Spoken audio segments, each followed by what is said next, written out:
ஒரு கதையோடு தான் உங்களிடம் வந்திருக்கின்றேன். இந்த கதையை நீங்கள் எத்தனை தடவை வாசித்தாலும் உங்கள் உள்ளத்திலிருந்து அதை பிரிக்க முடியாத ஒரு கதையாக அது இருக்கும். இந்த கதையின் பெயர் என்னவென்றால் காந்தியுடன் பேசுவேன் என்ற சிறுகதை.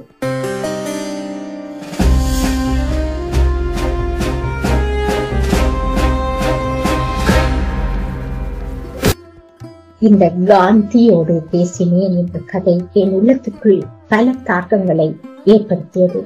வாசித்துக் கொண்டிருக்கின்ற போது என்னை அறியாமல் கண்ணீர் துளிகள் எனக்குள் தோன்றின. இது ஏன் என்று என்னால் புரியவில்லை. ஆனால் இது எழுத்து எனக்கு தந்த அனுபவமா, இல்லை காந்தியின் மேல் நான் வைத்திருக்கின்ற பற்று பாசமா என்பது எனக்கு புரியவில்லை. இந்த கதை மிகவும் என்னை பாதித்தது. காலையில் தான் வர்தாவுக்கு வந்து இறங்கியிருந்தேன். நான் வர்தாவில் உள்ள காந்தி ஆசிரமத்துக்கு வருவது இதுவே முதல் முறை. ஆனால் அதை பற்றி நிறைய நான் வாசித்திருக்கிறேன், புகைப்படங்களிலும் பார்த்திருக்கிறேன். ஆனால் நேரிலே காணும் போது அதன் பெருமைகள் எதுவுமே கண்ணில் படவில்லை. சுமாரான பராமரிப்பில் நடைபெறும் ஒரு முதியோர் விடுதி ஒன்று போலவேதான் அங்கு இருந்தது. ராஜீவ் காந்தியின் குடிலை புகைப்படம் எடுத்துக் கொண்டிருந்தாள். இந்த அறையில் தான் காந்தி தங்கியிருக்கிறார். இந்த அறையில் தான் காந்தி தங்கி இருந்திருக்கிறார். கூரை வேண்ட எளிமையான அறை. காந்தியின் கைத்தடி மற்றும் காலணிகள், எழுதும் பொருட்கள் பாதுகாப்பாக வைக்கப்பட்டிருந்தன. ஒரு அறிக்கை விளக்கு படுக்கையில் அருகில் இருந்தது. ராஜேல் என்னிடம் கேட்டாள். இல்லை என்று நினைக்கிறேன், ஆனால் மின்சாரத்தின் வருகை இந்திய கிராமங்களின் இயல்பை மாற்றிய முக்கியமான அம்சம் என்பதை காந்தி நிச்சயம் உணர்ந்திருப்பார் என்றேன். காந்தியின் அறையில் மூங்கிலால் செய்யப்பட்ட ஒரு அலுமாரி, பித்தளை செம்புகள், முக்காலி இருந்தன. அருகில் ஒரு சிறிய ஜன்னல்.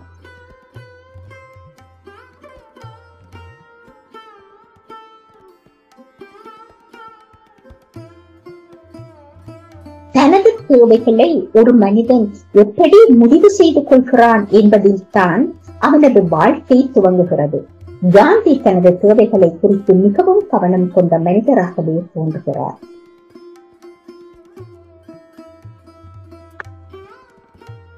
தேவைகளை உருவாக்கிக் கொள்வது எளிது, விட்டுவிடுவது கடினம் என்பதை நான் இயல்பான சம்பவமாக இருந்திருக்கும் ஒரு நிமிஷம் மனக்கண்ணில் அந்த காட்சி தோன்றி மறைந்தது. காந்தி இருந்த இடத்தில் தான் உட்கார்ந்து இருப்பார். காந்தி இந்த இடத்தில் தான் உட்கார்ந்திருப்பார். காந்தி வெறுமனாக உட்கார்ந்து அதற்கு இத்தனை பரபரப்பு, வேகம், ஓய்வு என்பதை ஏன் அந்த மனிதன் பலவீனமாக கருதுகிறார் என்றெல்லாம் எனக்கு தோன்றியது. காந்தி நிமிஷங்களை எண்ணி வாழ்ந்திருக்கிறார். நான் அப்படி இல்லை. சோம்பலும், எதிலும் திருப்தியின்மையும், தேவையற்ற பயமும் கவலையும் என்னை உருவாக்கின. நான் கல்வியின் வழியே என் வாழ்வினை உருவாக்கி கொண்டவன். காந்தி படிப்பை கைவிட்டு தனது வாழ்க்கையை முன்னெடுத்துச் சென்றவர் இருந்தார். அதிகமான இருந்தும் அவருக்கு பரிசாக கிடைத்தன. காந்தியை அறிந்து கொள்ள வாசிப்பு உதவி செய்யாது என்றே நான் நம்புகிறேன். வாசிப்பின் வழியே காந்தி கருத்துருவமாக மட்டுமே படிக்கிறார். அவரது செயல்பாடுகள் பின்னுள்ள வேறுத்தன்மையை வாழ்ந்து பார்க்க வேண்டும். அப்போதுதான் காந்தி மணல் கடிகாரத்தில் ஒவ்வொரு துளி மணலாக விழுந்து நிரம்புவதைப் போல கொஞ்சம் கொஞ்சமாக நமக்குள் விழுந்து நிறைவார். எனக்கு காந்தியை அறிமுகப்படுத்தியது என்னுடைய அம்மா. என் 12 வயதில் காந்தியை பென்சிலில் படம் வரைந்து முதல் பரிசு வாங்கி வந்ததை கண்டு சந்தோஷப்பட்டபடியே தத்ரூபமாக வரைஞ்சிருக்கேன், நான் காந்தியை நேரில் பார்த்திருக்கேன் என்று அம்மா சொன்னார். என்னால் அதை நம்பவே முடியவில்லை. அம்மா எப்படி காந்தியை நேரடியாக பார்த்திருப்பாள்? ஒருவேளை காந்தி அவளது பாட்டை குளம் கிராமத்துக்கு வந்திருந்தாரா என கேட்டேன். என் ஊருக்கு காந்தி வரவில்லை, ஆனா நான் காந்தியை அவரது வர்தா ஆசிரமத்துக்கே தேடிப்போய் பார்த்திருக்கேன் என்றார். நிஜமா என்று கேட்டபோது அது ஒரு பெரிய கதை. அப்போ நீ எல்லாம் பிறக்கவே இல்லை என்ற கதையை தனது இடது கையை நீட்டி காட்டினாள்.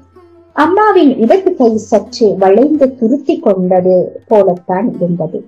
இந்த கை காந்திக்காக உடைப்பட்டது. யார் உடைச்சா தெரியுமா? உங்க அப்பா. காந்தியை பார்க்க போனதுக்கு கிடைத்த தண்டனை. உங்க அப்பாவுக்கு காந்தியை சுத்தமா பிடிக்காது.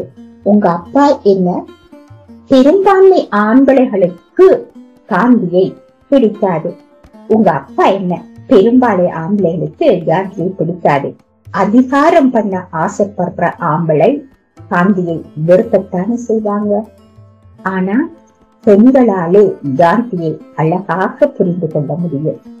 வர்தாவுக்கு போய் காந்தி முன்னாடி நின்னுக்கிட்டு இருந்தப்போ அவரை ஒரு ஆணாக வேறுபடுத்தி பார்க்க என்னாலே முடியல. பேச்சு வராமல் நாக்கு தடிச்சு போன மாதிரி ஆயிடுச்சு. என்னை மீறி அழுதுட்டேன். பாபுஜி கருணையான கண்களோடு சிரிச்சுக்கிட்டே இருந்துட்டு வந்து ஏதோ சொன்னார். எனக்கு அப்போ ஒரு வார்த்தை இங்கிலீஷ் தெரியாது, ஹிந்தியும் தெரியாது. ஆனா பாபுஜி எனக்கு ஆறுதல் சொல்றாருன்னு மட்டும் புரிஞ்சது. அங்கேயே பாபுஜியோட ஆசிரமத்திலே வாழ்நாள் பூரா இருந்துட மாட்டோமான்னு ஏக்கமா இருந்துச்சு. அதுக்கு கொடுத்து வைக்கல. திடீர்னு ஒரு நாள் உங்க அப்பா வந்து இழுத்துட்டு வந்துட்டாரு. ஆசிரமத்தை விட்டு போக மாட்டேன்னு பிடிவாதம் பண்ணினு பாபுஜி என் தலையை தடவி அவர் சொல்லுக்கு கட்டுப்பட்டுத்தான் உங்க அப்பாவோட இத்தனை வருஷமா வாழ்ந்திருக்கேன் என்றார். நீ எதுக்காக அம்மா காந்தியை தேடி போனேன் என்று கேட்டேன். அம்மா பதில் சொல்லவில்லை, மௌனமாக இருந்தார். பிறகு லேசாக தலையை ஆட்டியபடியே, அதை பத்தி உனக்கு சொன்னா புரியாது, சொல்றதில் எனக்கு விருப்பம் இல்லை என்று பேச்சை துண்டித்து விட்டார். அதன் பிறகு 1-2 முறை காந்தியை பற்றி பேச்சு வரும்போது அம்மா வர்தாவுக்கு ஓடிப்போன கதையில் ஒரு சில நிகழ்வுகளை கேட்டிருக்கிறேன். அப்பா ஒரு முறை கோபத்தில் உங்க அம்மா ஒரு ஓடுகாலி முண்ட,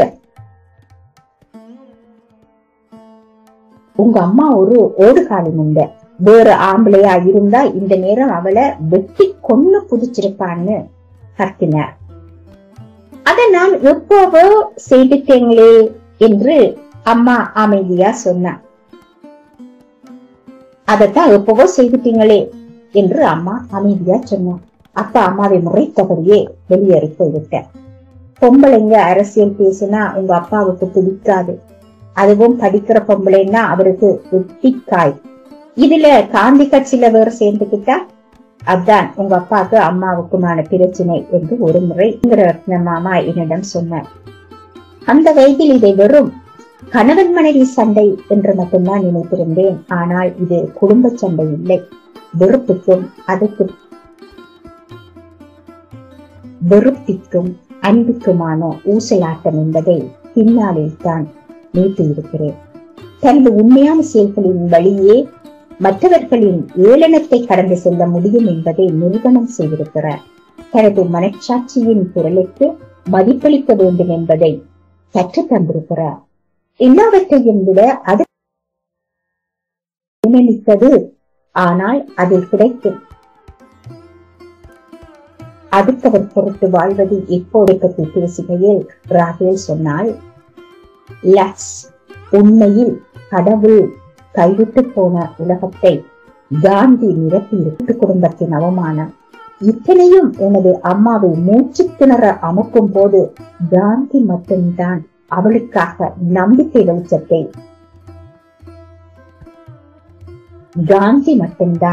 அவளுக்காக நம்பிக்கை வெளிச்சமாக இருந்திருக்கிறார். காந்தி என்ற சமூக போராட்டக்காரனை விட காந்தி என்ற இந்த எளிய நம்பிக்கை அதிகம். ராகேல் சொல்வது உண்மை. இந்திய பெண் காந்தியை சமூக சேவகர் என்ற தளத்தில் புரிந்து கொள்ளவில்லை. பெரும்பான்மை மக்கள் சகலவிதமான அடிப்படை அறங்களையும் கைவிட்டு தீமையும் தனதாக்கிக் கொண்ட சூழலில் தீமையும் பொய்மையும் தனதாக்கிக் கொண்ட சூழலில் அறத்தின் பொருட்டு தன்னை ஒப்படைத்துக் கொண்டு சுய பரிசோதனை கொண்ட வாழ்வை மேற்கொண்ட எளிய மனிதர் என்றே புரிந்து கொண்டிருக்கிறார்கள். ராகேலுக்கு வன்முறையின் கொடூரம் தெரியும். அதன் யூத பெண் பமாதி என்னை திருமணம் செய்து கொண்டவள். அவளுக்கு என்னவிடவும் என் குடும்பத்தைச் சேர்ந்த பெண்களிடம் அதிகம் ஒட்டுதல். அந்த பெண்கள் நித்தியமான வதை முகாமில் வாழ்பவர்கள் என்று ஒரு முறை ராகேல் என்னிடம் சொன்னது நிஜமான உண்மை.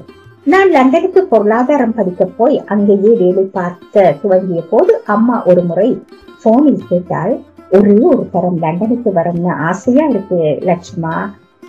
அம்மா ஒருத்திதான் லட்சுமணன் என்ற என் பெயரை லட்சுமா என்று அழைப்பாள்.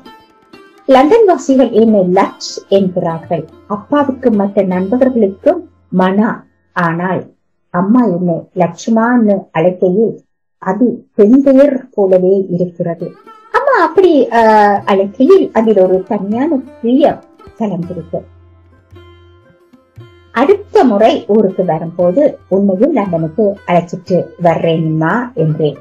இல்லடா, நானா தனியா லண்டனுக்கு வரணும்னு ஆசை, அதுவும் கப்பல் போகணும் ஆசை என்றால் அம்மா.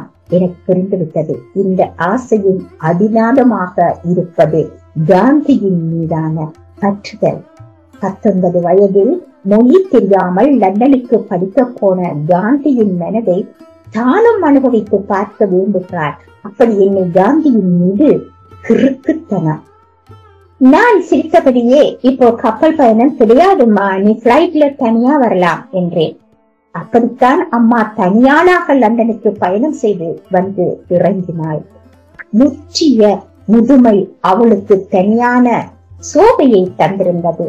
ஆரஞ்சு நிற சாலை ஒன்றினை போர்த்தியபடி, வெளி சிவப்பு வண்ண சேலையை அழகாக உடுத்தியபடி, கொக்கின் வெண்ணெய் போன்ற தலை முடியுடன் சோகை படர்ந்த முகத்துடன் அம்மா இறங்கி மெதுவாக கண்ணாடி கதவுகளை தாண்டி நடந்து வந்தாள். அவளது கண்களில் ஒரு துளி பயன் இல்லை. கடந்து செல்லும் பயணிகள் யாரையும் அவளை இருட்டு பார்க்கவில்லை. நிதானமாக மெதுவாக அவள் வெளியே வாசலை நோக்கி நடந்து வந்து கொண்டிருந்தாள். அந்த காட்சி என் மனதில் அப்படியே பதிவாகி இருக்கிறது. இமிகிரேஷன் ஏதாவது கேட்டார்களா என்று இறுக்கமான குரலில் கேட்டு, எதற்காக இந்த பயணம் என்று கேட்டார்கள். நான் சும்மா என்று சொன்னேன். இமிகிரேஷன் அதிகாரி சிரித்தபடியே, சும்மா லண்டனுக்கு வருகிறவர்கள் இதை விட்டு ஒருபோதும் திரும்பி போக மாட்டார்கள், நீங்களும் அப்படி ஆக போகிறீர்கள் பாருங்கள், என்னை வெளியூரில் தங்க விடாது என்று சொன்னேன். அவர் வியப்புடன் கையை இயக்கி, நீங்கள் சொல்வது முற்றிலும் உண்மை என்றார். அவ்வளவுதான் நடந்தது என்றபடி காரின் கண்ணாடி வழியாக தெரியும் பரபரப்பான லண்டன் வீதிகளை பார்த்தபடியே வந்தார். அப்பா இறந்து போன கடந்த 10 வருஷங்களாக அம்மா நாள் முழுவதும் படித்துக் கொண்டே இருக்கிறாள். தமிழ், ஆங்கிலம் இரண்டிலும் மாறி மாறி படிக்கிறாள். சில இரவுகளில் அவள் படிப்பதை காணும் போது ஏதோ பரீட்சைக்கு படிப்பது போல இருக்கும். சில சமயம் நாற்காலியில் சாய்ந்து கொண்டு மடியில் புத்தகத்தை வைத்துக் கொண்டு தனக்குத்தானே பேசிக் கொண்டிருப்பாள். அம்மாவுக்கென தனியான உலகம் ஒன்று இருக்கிறது. அவள் கண்ணை சுற்றி தானே ஒரு அருபவலையை பின்னிக் கொண்டிருந்தாள். லண்டனில் அம்மா என்னுடன் 2.5 மாதம் தங்கியிருந்தாள். தனியாக அவளாக ரயிலில் பயணம் செய்து காந்தி படித்த யூனிவர்சிட்டி காலேஜ், காந்தி நடந்த வீதிகள், காந்தி உறுப்பினராக இருந்த வெஜிடேரியன் சங்கம் என்று ஒவ்வொன்றாக தேடி பார்த்துக் கொண்டிருந்தார். அதை பற்றி என்னிடம் அதிகம் பேசிக் கொண்டது கிடையாது. சில வேளைகளில் எனது மனைவி ராகேலிடம் காந்தியை பற்றி பேசியிருக்க கூடும். ராகேலும் அம்மாவும் பேசிக் கொள்வது வேடிக்கையாக இருக்கும். அம்மா ராகேலை ஒரு பள்ளி சிறுமியை நடத்துவது போலவே நடத்தினாள். ஒரு நாள் ராகேல் என்னிடம் கேட்டாள், பொதுவாக இந்திய பெண்கள் அதிகம் தலையை ஆட்டுவார்கள், உன் அம்மா பேசும்போது அப்படி இல்லையே, அது ஏன்? நான் அப்போதுதான் அப்படி ஒரு விஷயம் இருப்பதை கவனித்தேன். என்ன சொல்வது என புரியாமல் சிரித்தபடியே, பெண்கள் எந்த ஒன்றையும் உன்னிப்பாக கவனிக்கின்றார்கள், உன் கேள்விக்கு என்னிடம் பதில் இல்லை என்று. ராகேல் சொன்னாள், உன் அம்மாவிடம் பேசிக் கொண்டிருக்கின்ற போது பல நேரங்களில் பயமாக இருக்கிறது. அவரது கண்களில் சொல்லப்படாத விஷயங்கள் புதையுண்டு கிடைக்கின்றன. அவர் ஒரு விசித்திரமான பறவை. அம்மா காந்தி வழியாக என்ன தேடுகிறாள் என்று தெரிந்து கொள்வதற்காக ஒரு நாள் அவளுடன் நானும் வருவதாக சொன்னேன். அம்மா மறக்கவில்லை. இருவரும் ஒன்றாக ரயில் பிடித்து போய் டோவர் வீதியில் உள்ள உணவகம் ஒன்றில் காஃபி அருந்துவிட்டு அம்மா வழக்கமாக செல்லும் பழைய நூலகம். அம்மா பாதியில் விட்டு வந்த ஒரு புத்தகத்தை எடுத்து வந்து மௌனமாக வாசிக்க தொடங்கினார். அம்மா உட்கார்ந்திருந்த ஜன்னலில் இருந்த லண்டன் நகரம் ஒளிவது தெரிந்தது. படிப்பதற்கு அந்த இடத்தை அம்மா தேர்வு செய்திருக்கவில்லை. அவள் லண்டன் நகரின் இயக்கத்தை கொஞ்சம் கொஞ்சமாக அவதானிக்கின்றாள். இந்த நகருக்கு என்றே ஒளிரும் மஞ்சள் வெளிச்சத்தை, ஈரம் படிந்த காற்றை அவள் தனக்கு நிரப்பிக் கொள்கிறாள். அம்மா நீண்ட நேரம் மௌனமாக இருந்திருக்கு சொன்னால், காந்தி லண்டனுக்கு வந்த போது தனது தாயை விட்டு விலகி வந்திருப்பதை அதிகம் உணர்ந்திருப்பார். இந்த நகரம் பிரிவை அதிகமான உணர வைக்கிறது. நிஜம், நானும் அப்படி உணர்ந்திருக்கிறேன். பல்கலைக்கழகத்தில் பாடம் நடத்தி கொண்டிருக்கின்ற போது திடீரென பனிக்கட்டி உடைவது போல மனதுக்கு ஏதோ ஒரு கடந்த கால சம்பவம் உடைப்பட்டு பிரிந்து போன உறவுகள் பற்றிய நினைவுகள் பீரிடத் துவங்கிவிடும். அந்த மனநிலை ஒன்றிரண்டு நாட்களுக்கு தீவிரமாக பின் வடிந்து போய்விடும். அதை பற்றி ராகேலே சொல்வார். இந்தியர்கள் அதிகம் கடந்த காலத்தை பற்றி நினைக்கிறார்கள், வருத்தப்படுகிறார்கள். அதுதான் அவர்களின் பலமும் பலவீனமும். அவர் சொல்வது உண்மை. ஆனால் அது வெறும் வருத்தம் இல்லை, ஆழமான தன்னுணர்வு, ஒரு தோழமை, சொல்லால் பகிர்ந்து கொள்ள முடியாத ஒரு நிலை. அது போன்ற நாட்களில் ராகேலுடன் நான் ஒரு வார்த்தை கூட பேச மாட்டேன். அவள் அதை புரிந்து கொண்டிருப்பாள். அவளை போன்ற யூத பெண்களுக்கு ஆண்களின் பேச்சை விட மௌனம் அதிகமாக பிடிக்கிறது, எளிதாக புரிந்து கொள்ள முடிகிறது. அம்மா நூலகத்தில் வைத்து என்னிடம் சொன்னால், காந்தி தனது தந்தையை பற்றி அதிகம் நினைவுகள் இல்லாதவர், தந்தையின் நிலையில் இருந்து முற்றிலும் விடுபட்டவர், தன்னை உணர்ந்தவர். அவரும் ஒரு நல்ல தந்தை இல்லை, ஆனால் தாயோடு நெருக்கமாக இருந்திருக்கின்றார். தன்னை ஒரு பெண்ணாக உணர்ந்த மனிதராகவே அவரையும் புத்தரையும் பார்க்கிறேன். இவரிடம் நிறைய ஒப்புமைகள் இருக்கின்றன. காந்தியிடம் இந்திய பெண்களின் அகமே உள்ளது. அது வலிமையானது, எளிதில் வீழ்ந்து விடாதது. உண்ணாவிரதம் இருப்பது ஆயுதமாக பயன்படுத்துகிறார் என்றாலே அது பெண்மை உருவாக்கிய எதிர்ப்பு வடிவம் தானே என்றாள். அம்மா ஆழ்த்து பேசுகிறாள். புத்தகங்கள் அவளுக்கு நிறைய கற்று தந்திருக்கின்றது. எது எனக்கு வெறும் தகவலாக இருக்கிறதோ அது அவளுக்கு அனுபவமாக மாறியிருக்கிறதே என்று மட்டும் புரிந்தது. மற்றபடி காந்தி என்னை பெரிதாக வசீகரிக்கவில்லை. அதற்கு பிறகு ஒரு நாள் அம்மாவும் நானும் நடந்தே விக்டோரியா பார்க்கிற்கு போனோம். அன்றுதான் தான் வார்தாவிற்கு ஓடிப்போன கதையை முழுமையாக சொன்னார். அப்போது அம்மாவுக்கு வயது 19 வயது நடந்து கொண்டிருந்தது. 14 வயதில் அவளுக்கு திருமணம் நடந்து விட்டது. திருமணத்துக்கு பிறகு 6 மாதம் அவள் அம்மா வீட்டிலேயே இருந்தாள். அந்த நாட்களில் அப்பா சால்ட் இன்ஸ்பெக்டராக மரக்காணத்தில் வேலையில் இருந்தார். முற்றிய கோடை காலத்தில் அம்மாவை அழைத்து கொண்டு அப்பா கடற்கரையில் தனக்கு ஒதுக்கப்பட்ட வீட்டிற்கு புதுக்கடுத்தனம் போயிருந்தார். ஆள் அரவமற்ற அந்த வீடு, மினுக்கும் ஒப்பளங்கள், உப்பு காய்ந்த ஊறுகும் மனம், கடற்காகங்களின் பீதியூட்டும் குரல், குதிக்கும் வெயில் எல்லாமும் ஒன்று சேர்ந்து 2 வாரத்தில் அம்மாவின் உடல்நிலையை மோசமாக்கியது. இருமலும் காய்ச்சலும் ஒன்று சேர்ந்து வாட்டின. உறங்க முடியாமல் இரவெல்லாம் இருமிக் கொண்டே இருந்தார். இதை சகித்துக் கொள்ள முடியாமல் அப்பா அவரது அத்தை வீடான கொல்லத்தில் கொண்டு போய் அம்மாவை விட்டு வந்தார். அங்கே இருக்கும் போதுதான் முதலாக அம்மா சுதந்திர போராட்ட ஊர்வலங்களை காண தொடங்கியிருந்தார். அவளும் நாராயணி என்ற பெண்ணுமாக சாலையில் கொடி பிடித்தபடியே செல்லும் காங்கிரஸ்காரர்களுக்கு வாழ்த்து சொல்வார்கள். ஒரு நாள் இருவரும் பகவதி கோவிலில் போய் காங்கிரஸ் ஜெயிக்க வேண்டும் என்று ஒரு பிரார்த்தனை செய்தார்கள். அதன் பிறகுதான் அம்மா காந்தியை பற்றி கேள்விப்பட தொடங்கினாள். அதுவும் நீலம்மை வழியாகத்தான் கேட்டறிந்தாள். நீலம்மை ஒரு பணிப்பெண். அவள் காந்தியை பற்றி சொல்லும் போது ஒரு வியப்புடன் சொன்னார். சுசிலா, கேட்டியோ, அந்த மனுஷன் ஆம்பளைக யாரும் கள்ளு குடிக்க கூடாதுன்னு சொல்ற. அது ஒண்ணும் போதும் அவர் நல்லவர்ங்கிறதுக்கு. போலீஸ் கிட்ட அடி வாங்கி ஜெயிலுக்கு போயிருக்கிறார். தான் துணியை தானே துவச்சுக்கிறார். கழிப்பறையை கூட தானே சுத்தப்படுத்திக்கிறார். தாலியத்து முதலாளி சொன்னார், அப்படி ஒரு மனுஷன் நடத்திக்கிடுறாருன்னா அவர் தானே உண்மையான தலைவர். நீலம்மை வழியாக காந்தியை பற்றி கேட்டு அறிந்த 2 நாட்களுக்கு பிறகு உள்ளூரில் நடந்த காங்கிரஸ் கூட்டத்துக்கு ரகசியமாக ஒளிந்து போய் கேட்டாள். அதில் தான் காந்தியை பற்றிய பாடலை முதல் முறையாக கேட்டாள். உருக்கமான பாடல் அது. அந்த பாடல் காந்தியின் பற்றிய ஒரு பிம்பத்தை அவள் மனதிற்குள் உருவாக்கியது. காந்தி என்பது ஒரு மீட்பர். வெள்ளைக்காரர்களிடம் இருந்து இந்திய ஜனங்களை மீட்பதற்காக பாடுபடுகின்றார்.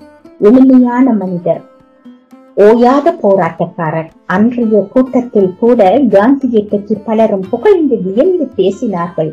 கேட்டு கேட்டு காந்தியை உடனே பார்க்க வேண்டும் போல் இருந்தது. கொல்லத்தில் இருந்த போது அம்மா முதல் முறையாக பட்டினியானாள். உடனே அவளை சில மாதங்கள் அவளது தாய் வீட்டுக்கு அனுப்பி வைத்தார்கள். அங்கே அவள் சீனிவாச மாமாவிடம் இருந்து காந்தியை பற்றி பிரசுரம் ஒன்றினை வாங்கி வந்து படிக்க தொடங்கினாள். படிக்க படிக்க அவளுக்குள் காந்தி என்ற மனிதன் வேறுபட்டு வளரத் தொடங்கினார். காந்தியை பற்றி அவளுக்கு ஏதோதோ கேள்விகள் எழுந்தன. அவற்றை யாரிடம் கேட்டு விளக்கம் பெறுவதே என்று தெரியவில்லை. இதற்குள் அவளை மறுபடியும் மரக்காணம் அழைத்து போனார்கள். அப்பா இடமாற்றம், அப்பாவின் தீராத காம இச்சை இரண்டும் அவளை மிகவும் சோர்வடைய செய்தது. தூரத்து கடற்கரையின் ஓயாத சத்தம், உக்கிரமான வெயில் இரண்டும் அவளுக்கு தலைவலியை அதிகமாக்குவதாக இருந்தது. வெறுமையான பகல்கள், அர்த்தமில்லாத பொழுதுகள் என்று நீண்டன நாட்கள். இதற்கிடையில் அவளது கற்பம் கலைந்து போனது. அதிக இரத்த போக்கும் ஏற்பட்டு அவள் நலிவுற துவங்கினாள். அப்பா அவளை போன்ற ஒரு உதவாக்கரையை கட்டிக்கொண்டுதான் அவதிப்படுவதாக மாமனாருக்கு தந்தி அனுப்பி உடனே கூட்டி போக சொன்னார். 1.5 வருஷம் அவள் ஊரிலே வாளாவட்டியாக இருந்தாள். அந்த நாட்களில் அவளை மனச்சோர்வில் இருந்து காப்பாற்றியவர் காந்தி. அவள் சதா காந்தியை பற்றி செய்திகளை கேட்டறிந்து கொண்டும் ராட்டை நூற்றுக் கொண்டும் இருந்தாள். இடையில் ஒரு முறை மரக்காணத்தில் இருந்து அப்பா வந்து சமாதானம் பேசி அவளை அழைத்துக் கொண்டு போனார். அவர்கள் மதுரை ரயில்பிடி போவதற்குள் வழியில் சண்டை வந்து அப்பா ரோட்டிலே அம்மாவை அடித்து வளையல்களை உடைத்து போட்டதுடன் அவளை அங்கேயே தனிய விட்டுவிட்டு தனியாளாக மரக்காணத்துக்கு திரும்பி போய்விட்டார். அப்பாவின் கெடுபிடியும் கோபமும் ஆத்திரமும் அம்மாவின் மனநிலையை ஒடுக்க துவங்கின. மனநலம் பாதிக்கப்பட்டவரை போல அப்பாவின் பெயரை சொன்னாலே நடுங்க துவங்கினாள். அந்த நாட்களில் சீனு மாமா அவளை நூலகத்துக்கு அழைத்து போய் புத்தகம் எடுத்து வர உதவி செய்தார். அதுதான் அம்மாவின் சகல மாற்றங்களுக்குமான முதல் படி. வள்ளல் ரத்னன் செட்டியார் நூலகத்துக்கு போய் வர தொடங்கிய நாள் அவளுக்கு ஆசுவாசம் தருவதாக அது இருந்தது. காந்தியை காண வேண்டும் என்ற ஆசை அவளுக்கு புகுந்து கொண்டிருந்த போது அப்பா இடமாற்றம் ஏற்பட்டு தூத்துக்குடி வந்து சேர்ந்தார். தனிமையும் பதவி உயர்வும் அவருக்கு சில மாற்றங்களை ஏற்படுத்தியிருந்தன. மறுபடி அம்மா கர்ப்பிணியானார். இந்த முறை பெண் குழந்தைகள் இறந்தே பிறந்தது. அதை அப்பா ஏறிட்டு கூட பார்க்கவில்லை. அப்படியே புதைத்து விடும்படியாக சொன்னார். அம்மா தனது குழந்தையை நினைத்து பல நாள் அழுதபடியே கிடந்தார். அந்த நாட்களில் படுக்கை சுகம் தவிர வேறு இதற்கும் அப்பா அவளை நாடவில்லை. மறுமுறை கர்ப்பிணியானதும் வீட்டில் பாட்டு கேட்பதற்கு கிராமபோன் பெட்டி ஒன்றினை வாங்கி வைத்தார். அம்மாவுக்கு புத்தகம் மேல் இருந்த விருப்பம் இசையின் மீது கூட இருக்கவில்லை. அவள் புத்தகம் படிக்க மட்டுமே ஆசைப்பட்டார். அப்பா அதை அனுமதிக்கவே இல்லை. கருப்பு, கடுகு, சீரகம், புளி வாங்கி வரும் காகிதங்களை தவிர வேறு காகிதங்கள் அந்த வீட்டிலே கிடையாது. அப்பா உள்ளூர் நூலகத்துக்கு போய் வருவதற்கு அவளை அனுமதிக்கவில்லை. பிறந்தாள். அவன் கைக்குழந்தையாக இருந்த போது அந்த வீட்டுக்கு வந்த ஜெபமேரியின் சிநேகிதம் கிடைத்தது. அவளுக்காக ஜெபமேரி புத்தகங்களை வாங்கி வருவாள். அவற்றை அவளது வீட்டில் வைத்தே படிக்க வேண்டிய கட்டாயம் இருந்தது. ஒரு நாள் ஜெபமேரி தனது சகோதரன் நாக்பூரில் இருப்பதாகவும் அவனை பார்த்தால் காந்தியை பார்க்க வார்தா ஆசிரமத்துக்கு அழைத்து போய் காட்டுவான், அதில் ஒரு பிரச்சனையும் இருக்காது என்பதை சொன்னார். அப்பா வேதாரண்யத்துக்கு அலுவலக கேம்பிற்காக கிளம்பிய போது அம்மா மனதில் வார்தாவுக்கு போய்விட வேண்டும் என்ற எண்ணம் முளைவிட துவங்கி இருக்க வேண்டும். அப்பா போன மறுநாள் தனது கைக்குழந்தையை ஜெபமேரியிடம் ஒப்படைத்துவிட்டு கோவிலுக்கு போய் வருவதாக கிளம்பினார். அதன் பிறகு எப்படி பஸ் பிடித்து மதுரை வந்து அங்கிருந்து ரயிலேறி சென்னை வந்து இன்னொரு ரயில் பிடித்து நாகூருக்கு போய் ஜெபமேரியின் சகோதரன் தாவீது வீட்டுக்கு போய் சேர்ந்தாள் என்பது அவளுக்கு நினைவில்லை. ஒரு திசை கட்டுப்படுத்த முடியாத வேகம் அவளை இழுத்து கொண்டு போய்விட்டிருக்கிறது. தாவீது அவளை இரவு தனது வீட்டில் தங்க சொல்லிய போது கூட தான் காந்தியை சந்திக்காமல் எங்குமே தங்க மாட்டேன் என்று பிடிவாதம் செய்திருக்கிறார். இரவிலே அவர்கள் கிளம்பி வார்தாவுக்கு போய்விட்டார்கள். ஆனால் ஆசிரமத்தில் அனைவரும் 9 மணிக்கு உறங்கப் போய்விடுவார்கள் என்பதால் அது அமைதியாக இருந்தது. எளிய குடிகளுடன் இருந்த அந்த கிராமப்புற இடத்தை அம்மா திகைப்புடன் பார்த்து கொண்டிருந்தார். இந்த இருட்டுக்குள் தான் காந்தி வசிக்கிறாரா? வார்தா ஆச்சிரமம் என்பது இவ்வளவு ஒதுக்குப்புறமான ஒன்றுதானா? அவர்கள் ஆச்சிரமவாசியாக இருந்த சியான்லாலை சந்தித்தார்கள். அவர் விடிகாலையில் பிரார்த்தனையின் போது பாபுஜியை சந்திக்கலாம் என்று அவர் சொன்னார். அன்றுதான் பாபுஜி என்ற சொல்லை அவள் முதலாக கேள்விப்படுகிறார். அவளுக்கு அன்றிரவு தூக்கமில்லை. தனது அருகாமையில் உள்ள ஏதாவது ஒரு குடிலில் காந்தி உறங்கிக் கொண்டிருக்கின்ற பொழுது விழுந்ததும் அதன் முன்னாலே போய் கைகூட்டி வணங்கி கொள்ள வேண்டும் என்று தோன்றியது. விடிகாலை 4:30 மணிக்கு ஆச்சிரமவாசிகள் எழும்பி விடுவார்கள். 4:45 காலை பிரார்த்தனை துவங்கிவிடும். அதற்குள் குளிர்ந்த தண்ணீரில் குளித்துவிட்டு நடுங்கிய உடலுடன் அம்மா பாபுஜியை பார்ப்பதற்கு காத்துக் கொண்டிருந்தார். அந்த ஆசிரமத்தில் 100க்கு அதிகமானவர்கள் இருந்தார்கள். அதில் ஒரு வெள்ளைக்கார பெண் தெரிந்தார். அவள் எப்படி காந்தியோடு இணைந்து வேலை செய்கின்றாள் என்று அம்மாவுக்கு வியப்பாக இருந்தது. அவளை போலவே காந்தியை பார்ப்பதற்கு 2 தொழுநோயாளிகள் சென்றிருந்தார்கள். அவர்கள் யாரும் வெறுப்புடன் விலக்கவில்லை, அன்பாகவே நடத்தினார்கள். பஸ்சூரி குடிலில் இன்னமும் வைத்திய சிகிச்சைகள் துவக்கப்படவில்லை. மனோகர்ஜி திவான் அங்கே இலவச சிகிச்சைகள் செய்து கொண்டிருந்தார். மகாதேவ் குடில் ஒன்றொரு சிறிய குடில் காந்தியின் குடிலுக்கு அருகில் இருந்தது. அதில் தான் மகாதேவ் தேசாய் தங்கியிருக்கிறார். அவர் காந்தியின் உதவியாளர், தீவிர பற்றாளர். இன்னமும் முழுமையாக விடியாத அந்த இளங்காலையில் பாபுஜி பிரார்த்தனைக்காக எழுந்து வந்திருந்தார். முதுமையின் அழகுடன் கூடிய அவர் முகத்தில் உறக்கத்தின் சுவடே இல்லை. அதே மாறாத புன்னகை, குழந்தையின் துருதுருப்பு. அவருடன் ரஹீம் என்ற சேவா கிரகவாசி உடன் வந்து கொண்டிருந்தார். காந்தி தனது ஆச்சிரமவாசிகளை அக்கறையுடன் விசாரித்தபடியே நடந்து வந்த போது தாவி உங்களை பார்ப்பதற்கு வீட்டை விட்டு ஓடி வந்திருக்கிறாள் என்று ஹிந்தியில் சொன்னார். பாபுஜி வியப்புடன் கேட்டார், உனக்கு திருமணமாகிவிட்டதா? அம்மா பதில் பேசாமல் நின்று கொண்டிருந்தார். தாவீது சொன்னார், திருமணமாகி குழந்தையும் இருக்கிறது. அவளுக்கு உங்களை காண வேண்டும் என்ற ஆசை. என்னிடம் என்ன இருக்கிறது? நான் ஒரு சேவகன், பணியாளர் என்றபடியே அம்மாவை அருகில் அழைத்து ஆறுதலாக தலையை தொட்டுக் கொண்டிருக்கிறேன். அம்மாவுக்கு அந்த ஸ்பர்ஷம் அவளது மனவேதனையை உடைத்துக் கொண்டு கண்ணீரை பெருக செய்தது. அந்த கண்ணீரின் விடுமையை காந்தி புரிந்திருக்க கூடும். அவர் மெதுவான குரலில் சொன்னார், உன்னை போல 1000 இந்திய பெண்கள் சொல்ல முடியாத வேதனைகளில் அழுது கொண்டிருக்கிறார்கள். அம்மா, உங்களை போன்றவர்களுக்கு அந்த கடவுளால் மட்டுமே ஆறுதல் தர முடியும். ஒன்று மட்டும் சொல்லி, எனது மன உறுதியும் போராட்ட குணமும் பெண்களிடம் இருந்து நான் கற்றுக்கொண்டது. உன்னை என் மகளைப் போலவே நினைக்கிறேன். இது நம் அனைவருக்குமான வீடு. உன் விருப்பமான நாள் வரை நீ இங்கே இருக்கலாம். ஆனால் சொகுசாக இங்கு வாழ முடியாது.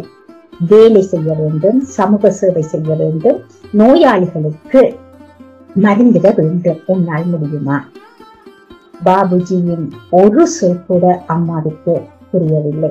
ஆனால் அவள் அத்தனைக்கும் சம்மதம் தெரிவித்துவிட்டு தலையசைத்தார். பாபுஜி சிரித்தபடியே, வா மகளே, பிரார்த்தனையுடன் நாளை துவங்குவோம் என்று அழைத்துக் கொண்டு போனார். அப்படித்தான் அம்மா வர்தா ஆசிரமத்துக்குள் நுழைந்தாள். அம்மா எங்கே போனாள் என்று அப்பா தேடவில்லை.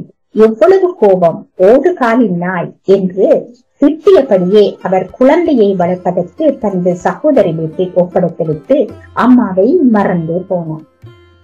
2.5 மாத காலம் அம்மா காந்தி ஆசிரமத்தில் வாழ்ந்திருக்கிறாள். காந்தியின் அருகாமை அவளுக்கு நிறைய கற்றுத் தந்திருக்கிறது. அவளது செயல்களில், பேச்சில், பார்வையில் காந்தியின் மென்மை கலந்து விட்டிருக்கிறது. அம்மா தொழுநோயாளிகளுக்கு சிகிச்சை தரும் செவிலியாக வேலை செய்திருக்கிறாள். மீராபென் அம்மாவுக்கு ஆங்கிலம் கற்றுத் தந்திருக்கிறார். ஒரு நாள் அம்மாவும் மீராபென்னும் கோல்பாடா என்ற ஊரில் தேவாலயத்திற்கு போன போது மீராபென் அங்கிருந்த பியானோவில் தீத்தேவனின் உன்னத சங்கீதம் ஒன்றுமே வாசித்து கேட்கையில் அம்மா அழுதிருக்கிறாள்.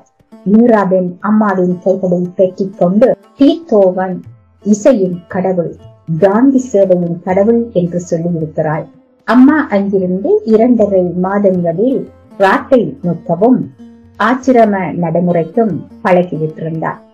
ஆச்சிரமத்தில் 4:45 பிரார்த்தனை, 5:15 மணி முதல் 1 மணி வரை படிப்பு, அதன் பிறகு 6:30 முதல் 7:30 வரை சமையற்பணிகள், பாத்திரங்களை துலக்குவது, 8 மணிக்குள் காலை உணவு, அதன் பிறகு தோட்ட வேலை, மருத்துவ சேவை, 12 மணிக்கு மதிய உணவு, சாப்பிட்ட பாத்திரங்களை தானே கழுவி வைக்க வேண்டும், அதன் பிறகு ஓய்வு, பின்பு 2:30 முதல் ராட்டை நுட்பது, மீண்டும் படிப்பு, கூட்டு விவாதம், சில சமயங்களில் சொற்பொழிவு, இரவு உணவு முடிந்துவிடும். சூரியன் அஸ்தமனம் ஆனதும் இரவு பிரார்த்தனை துவங்கிவிடும். பிறகு பரஸ்பர பேசிக் கொள்வது, சில வேளைகளில் இசை கேட்பது, இவை நடக்கும். 9 மணிக்கு உறங்கி விடுவார்கள். இந்த ஒழுங்கின் எளிமையும் அம்மாவின் மனதை முற்றிலும் மாற்றியிருந்தன. அம்மா தனக்கு கடந்த காலம் என ஒன்று இருந்ததை மறந்து போயிருந்தாள். ஒரு நாள் அம்மா காந்தியின் அறைக்கு தேசாய் கொடுத்தி அனுப்பிய கடிதம் ஒன்றினை கொடுக்க சென்ற போது பார்த்தால் காந்தி 2 தனது மேஜையில் காகிதம் பறந்து போகாமல் வைத்திருந்தார். பாபுஜி, இந்த கிளிஞ்சல்கள் அழகாக இருக்கின்றன என்று சொன்னார். அதற்கு அவர், இவை போர்பந்தரில் உள்ள கடற்கரையைச் சேர்ந்தவை. சிறு வயதில் இருந்தே இந்த கிளிஞ்சல்களை கூட வைத்திருக்கின்றேன். இந்த கிளிஞ்சல்களை என்னோடு லண்டனுக்கு கொண்டு சென்றிருந்தேன். இவைதான் எனது துணை. இன்று வரை இவை என் ஊரை, அதன் நினைவுகளை என்னோடு மௌனமாக பகிர்ந்து கொண்டிருக்கின்றன. ஒவ்வொரு மனிதனும் தனது கடந்த காலத்தினை நினைவுபடுத்தும் ஒரு பொருளை தன்னோடு எப்போதும் வைத்துக் கொண்டிருக்கிறார். அதன் மகத்துவம் மற்றவர்களுக்கு புரியாது என்று சொல்லி சிரித்தார். இந்த ஒரு நாள் அப்பா சீனிவாச மாமாவுடன் வர்தா ஆசிரமத்துக்கு வந்து சேர்ந்திருந்தார். அவர்களுடன் ஊருக்கு போக மறுத்த அம்மாவை பிடிவாதமாக அப்பாவும் சீனிவாச மாமாவும் அழைத்து கொண்டு போனார்கள். ஆசி வாங்குவதற்காக அம்மா பாபுஜியிடம் போனால் காந்தி அமைதியான குரலில் சொன்னார், குடும்ப அமைப்பிற்குள் உள்ள வன்முறையை என்னால் மாற்றவே முடியவில்லை. தோற்றுப்போன மனிதனாகவே என்னை நான் உணர்கிறேன். பெண்களின் முழுமையான பங்களிப்பும் ஆதரவும் இல்லாமல் இந்தியாவில் எந்த பெரிய மாற்றத்தையும் ஏற்படுத்திவிட முடியாது என்பதை உணர்கிறேன். ஒரு தாய் மகளிடம் சொல்வதை போலவே சொல்கிறேன். நெருக்கடிக்குள் வாழ்வது ஒரு சவால். அதை எதிர்கொண்டே ஆக வேண்டியிருக்கின்றது. இந்த சேவகனிடம் உன்னை போன்ற தூய உள்ளம் கொண்ட பெண்ணுக்கு தருவதற்கு வேறு எந்த ஆலோசனையும் இல்லை. ஆனால் நீயும் மற்றவர்களும் எனது செயல்பாடுகளின் மீது உருவாக்கி வைத்துள்ள நம்பிக்கையில் நான் என்றும் உறுதியாக இருப்பேன். இந்த நம்பிக்கையை ஏற்படுத்தி தந்தவர்களே நீயும் ஒருத்தி என்பது உனக்கு நான் நன்றி கூறுகின்றேன். அம்மா அழுதாள். முதல் நாள் பாபுஜியை பார்த்த போது அழுததை விடவும் பலமாக அழுதாள். பாபுஜி அமைதியாக அவளை பார்த்து கொண்டிருந்தார். அம்மாவை அப்பா எடுத்துக்கொண்டு ஊருக்கு ட்ரெயிலரி. இரவில் அப்பா ஒரு வார்த்தை கூட பேசவில்லை. ஊருக்கு வந்த பிறகு காந்தியை தேடி ஓடியதற்கு அம்மாவின் கையை முறித்தது அப்பா தந்த தண்டனையாக இருந்தது. நடந்த எல்லாவற்றையும் சொல்லிவிட்டு முடிவில் அம்மா சொன்னாள், லட்சுமா, ஏதோ நான் ஒருத்திக்கு இது அதிசயமாக நடந்த சம்பவம் என்று நினைக்காதே. இதே அனுபவத்திற்கு உள்ளான பல 100 பெண்கள் இருக்கிறார்கள். அவர்கள் காந்தியை மறக்கவே இல்லை. அவர்களுக்குள் காந்தி எப்போதும் ஒளிர்ந்து கொண்டுதான் இருக்கின்றார். வீடு திரும்பி வரும் வரை அம்மா காந்தியை நோக்கி போனதை விடவும் அப்பா அம்மாவை மிக மோசமாக நடத்தியது என்னை உறுத்திக் கொண்டே இருந்தது. இதற்கு நான் மன்னிப்பு கேட்கலாமா என்று நினைத்தேன். இறந்து போன ஒருவர் மீதான கசப்புணர்வை எப்படி போக்கிக் கொள்வது என்று எனக்கு தெரியவில்லை. அம்மாவும் ராகிலும் அன்றிரவு ஒன்றாக டிவியில் ஏதோ ஒரு தமிழ் படம் பார்த்து சிரித்துக் கொண்டிருந்தார்கள். அந்த அந்நியோன்யம் எனக்கோ ஏனோ மிகவும் பிடித்திருந்தது. அன்றிரவு படுக்கையில் ராகுலிடம் சென்று, உனக்கு காந்தியை பிடிக்குமா? இந்தியர்கள் காந்தியை காரணம் இல்லாமல் வெறுக்கிறீர்கள். அது ஒரு சிண்ட்ரோம். காந்தியை பல நேரங்களில் ஒரு டஸ்ட்பின் போல உபயோகிக்கிறீர்கள். அது எனக்கு மிகவும் வருத்தம் அளிக்கிறது என்றாள்.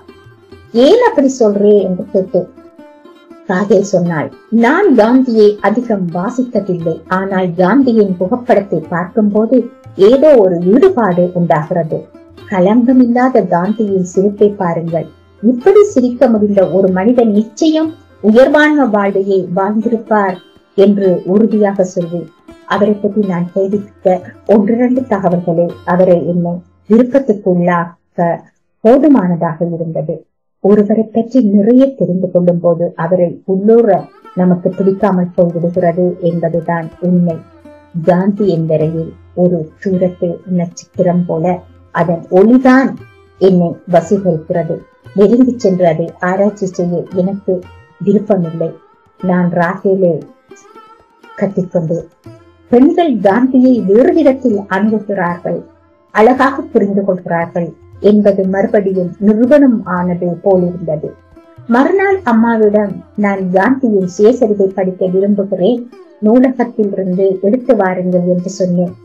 அம்மா சேர்த்தபடியே சொன்னால், வேகமாக காந்தியை நோக்கி வருகிறவர்கள் வேகமாக வெளியேறி போய்விடுகிறார்கள்.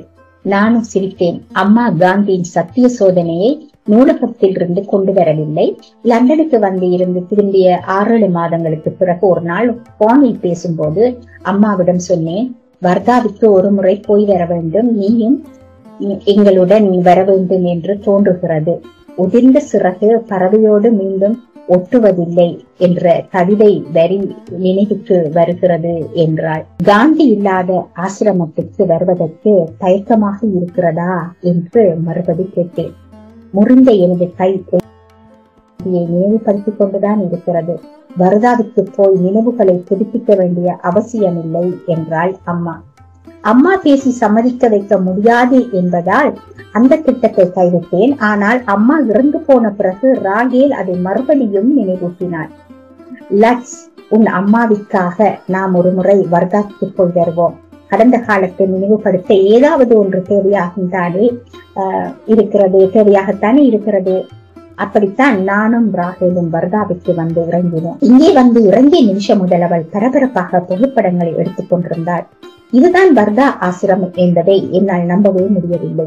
காந்தி ஆசிரமத்தை ஏன் இப்படி கைவிடப்பட்டவர்களுக்கான ஆசிரமம் போல வைத்திருக்கிறார்கள்? இங்கே உற்சாகமான செயல்பாடுகள் எதையும் காண முடியவில்லை. அங்கே தங்கியிருப்பவர்கள், வந்து போகிறவர்கள் ஒருவரிடமும் காந்தியின் மீதான ஈர்ப்பு துணியும் இல்லை.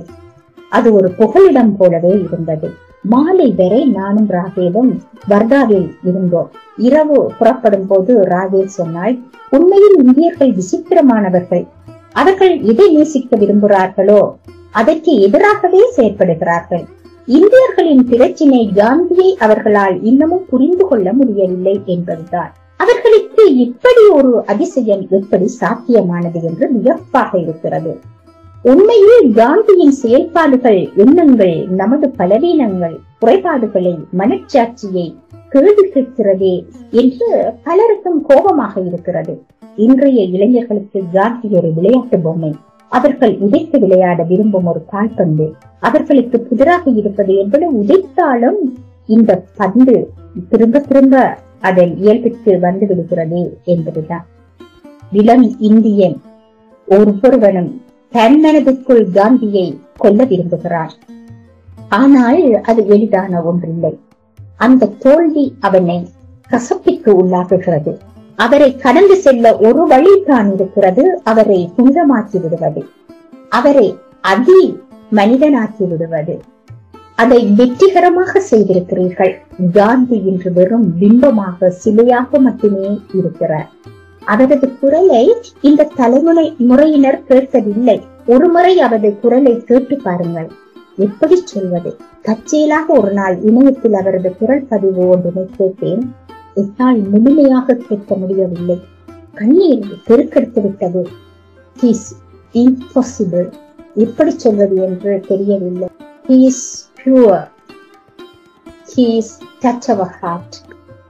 அந்த மனிதர் எதை சொல்கிறார் என்பது முக்கியமில்லை. அவர் எதை சொல்லும் போதும் அதில் வெளிப்படும் பரிவும் தன்னலமற்ற தூய்மையான எண்ணமும் தான் அவரை பிடிக்க செய்கிறது. சில வேளைகளில் அவர் எனது தந்தையை போல இருக்கிறார். சில வேளைகளில் அவர் நாளை பிறக்க போகிற எனது பிள்ளையை போல இருக்கிறார்.